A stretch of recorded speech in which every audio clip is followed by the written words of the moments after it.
Assalamualaikum warahmatullahi wabarakatuh. Alhamdulillah wassalatu wassalamu ala rasulillah nabina Muhammadin sallallahu alaihi wasallam wa ala alihi wa sahbihi wa mawala.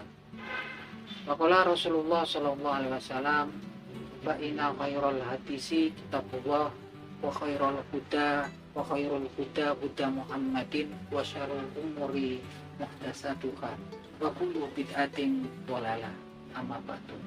Alhamdulillah, selamat siang para sedulur-sedulur yang saya cintai dan semoga dicintai oleh Allah Subhanahu wa taala. Marilah kita bersyukur atas kehadirat Allah Subhanahu wa taala yang telah melimpahkan rahmat dan kasih sayangnya kepada kita semua sehingga kita bisa berjumpa dan berkumpul di siang hari yang cerah ini. Tak lupa sholawat dan salam kita curahkan untuk Nabi Muhammad SAW yang telah melepaskan umat manusia daripada jurang kejahilian menuju ketaatan dan pengabdian kepada Allah Subhanahu wa taala. Jadi para sedulur YouTube, dalam sebuah hadis yang diriwayatkan oleh Imam Abu Dawud rahimahullah, Nabi Muhammad SAW bersabda sebagai berikut, Bismillahirrahmanirrahim, Inna ruqa wa tama'imma wa tiwala wa tawalata syirk. Yang artinya sebagai berikut, sesungguhnya ruko, mantra-mantra, watama imma, jimat-jimat, watawalata, syirk, dan pengasihan atau pelet itu termasuk dalam klasifikasi kesyirikan pada Allah Subhanahu wa taala. Jadi teman-teman, mungkin dari kita sering ya menganggap ini sesuatu yang biasa gitu kan. Balan ini seperti mantra-mantra, kemudian jimat dan pengasihan atau pelet ini ternyata diklasifikasikan dalam hadis ini adalah merupakan bentuk kesyirikan pada Allah Subhanahu wa taala. Dan masalah tiwalah atau tawalah ini dulu juga menjadi pertanyaan karena dulu sepertinya juga banyak para sahabat yang nggak mengerti ya. Kemudian mereka bertanya pada waktu itu, mereka bertanya kepada Abdullah bin Mas'ud radhiyallahu anhu sebagai berikut. Bismillahirrahmanirrahim. Qalu ya Aba Abdurrahman wa ya Aba Abdurrahman,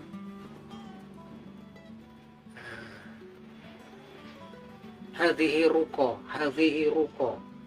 wa tamaimu qad arafnaha fama tawala qala say'un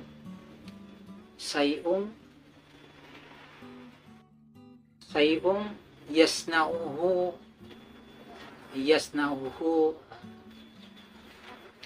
nasa'u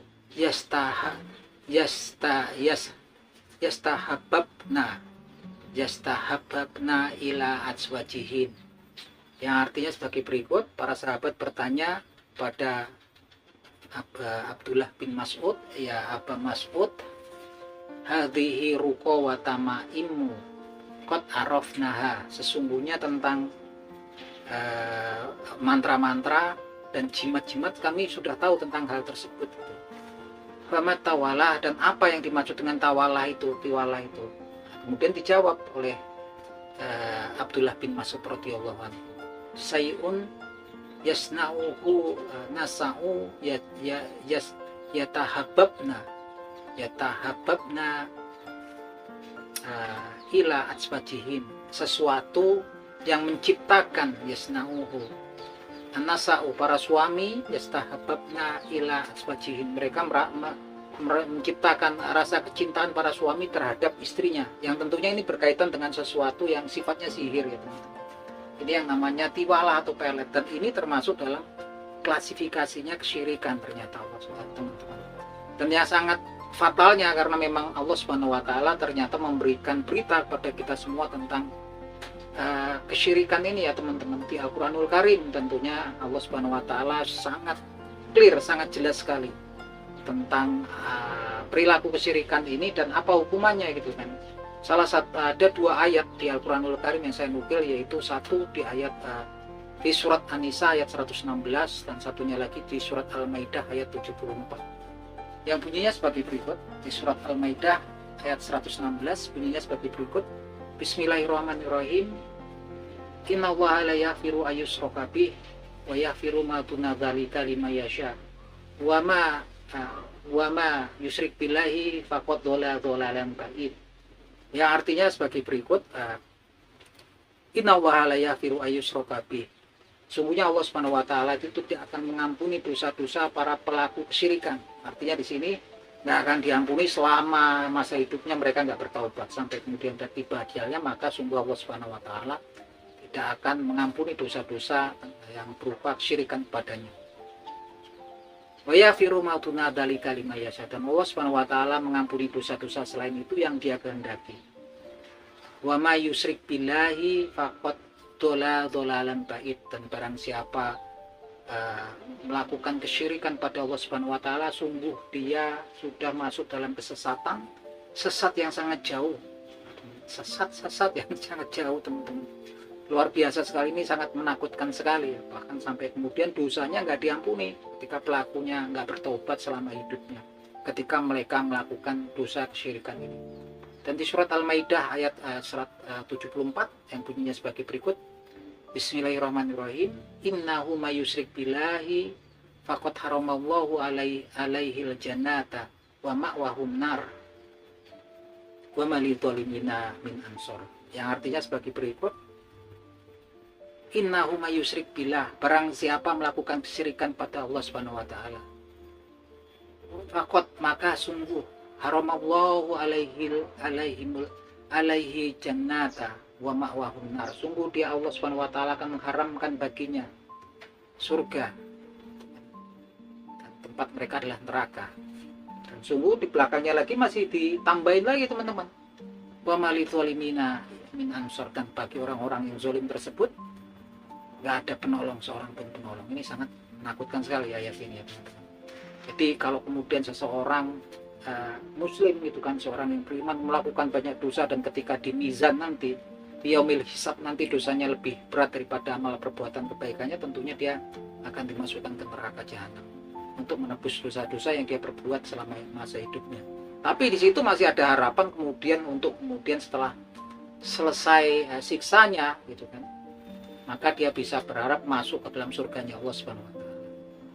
Tapi di sini diberitakan bahwasanya pelaku kesyirikan faqad haramallahu alaihil jannah wa ma'wahun nar, dan sungguh Allah Subhanahu wa taala melarang gitu kan, mengharamkan surga untuk para pelaku kesyirikan ini. Nah, ini teman-teman, ini sangat mengerikan sekali. Bahkan dibilangkan di sini wa ma lidzalimina min ansor, dan enggak ada seorang pun nanti yang bisa menolong mereka di situ. Enggak ada satu orang pun penolong. Mungkin ini kalau menurut saya sendiri, analisa saya, karena memang umatnya Nabi Muhammad SAW, Nabi Muhammad akan memberikan syafaatnya nanti gitu kan, terhadap umat yang melakukan dosa, tapi kemudian bisa diberikan keringanan oleh Allah, oleh Nabi Muhammad SAW. Ternyata kalau orang yang pelaku kesyirikan ini, wa ma lidzalimina min ansor, nggak ada nanti untuk pelaku kesyirikan ini penolong seorang pun. Nah ini teman-teman, kita kadang-kadang melakukan kesyirikan yang nggak kita sadari. Tentunya kalau kesyirikan yang berupa kemudian kita mengimani, meyakini, menyembah selain ilah selain Allah, itu kan mungkin untuk orang muslim saat ini enggak ya gitu kan, kalaupun ada mungkin sedikit lah gitu kan. Tapi kalau kemudian berupa syirik-syirik yang lain seperti yang saya sebutkan, syirik itu kan ada yang besar, asyirik al-akbar, asyirik al-ashor. Syirik besar yaitu kita ya tadi yang pertama, meyakini Allah itu ada ilah lain yang disembah, diyakini, diibadahi selain Allah Subhanahu wa taala. Meyakini ada partnernya daripada Allah Subhanahu wa taala dalam mengatur alam semesta, seperti kita meyakini ada dewa-dewi yang menguasai lautan tertentu, samudra tertentu gitu kan, yang mereka mengatur lautan dan samudra tersebut. Ini syirik besar ya teman-teman gitu kan. Dan kita kalau kemudian syirik kecil, yaitu kita melakukan ibadah, amal ibadah gitu kan,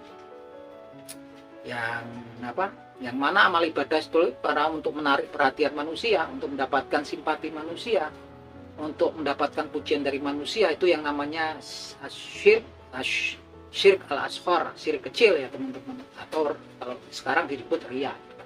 Dan ini memang sudah disebutkan oleh Nabi Muhammad SAW dalam sebuah hadisnya yang bunyinya sebagai berikut. Bismillahirrahmanirrahim.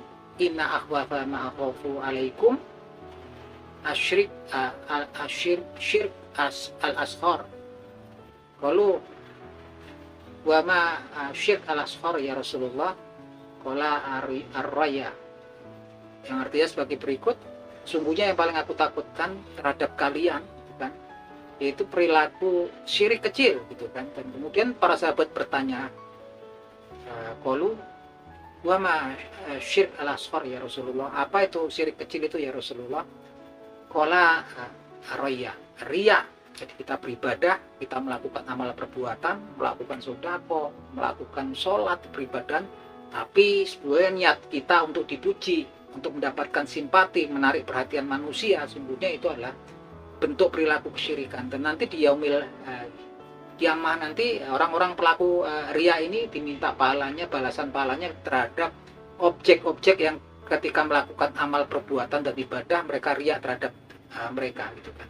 Mana bisa tentunya itu, teman-teman.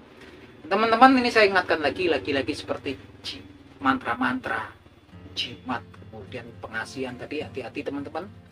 Jangan dianggap sepele, itu termasuk dalam perilaku kesyirikan ya, teman-teman. Mungkin kita sering dengar ya, ini untuk menarik penglaris, dikasih mantra-mantra tertentu oleh orang pintar, kemudian dikasih benda-benda tertentu dan kita meyakini bahwasanya benda tersebut bisa memberikan manfaat dan mudarat kepada kita.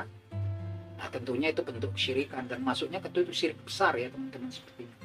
Dan kalau syirik besar itu kan memang kemudian asosiasinya langsung Allah Subhanahu wa taala. Yakin memiliki kemampuan di situ, memiliki benda-benda ciptaan Allah Subhanahu wa taala bisa memberikan manfaat dan mudarat kepada manusia. Dan juga tiwalah gitu kan. Pelet, yang mana kalau pelet dulu itu untuk melengketkan gitu kan, menimbulkan rasa cinta para suami pada istrinya. Kalau sekarang gitu kan banyak yang ke paranormal gitu kan, diberi ilmu pengasihan untuk menarik simpati orang yang bukan pasangannya, bahkan mungkin istrinya orang nih. Hati-hati, karena ini tadi resikonya sangat besar buat kita. Dan apalah artinya hidup kita yang saat ini di dunia kalau kemudian kita masuk ke nerakanya Allah Subhanahu wa taala dan kemudian diharamkan surga terhadap untuk kita. Semoga kita dihindarkan, dilindungi oleh Allah Subhanahu wa taala dari dosa-dosa kesyirikan ini. Oke, itu teman-teman, semoga bermanfaat obrolan kita di siang hari ini. Akhir kata, wabillahi taufiq wal hidayah. Wassalamualaikum warahmatullahi wabarakatuh.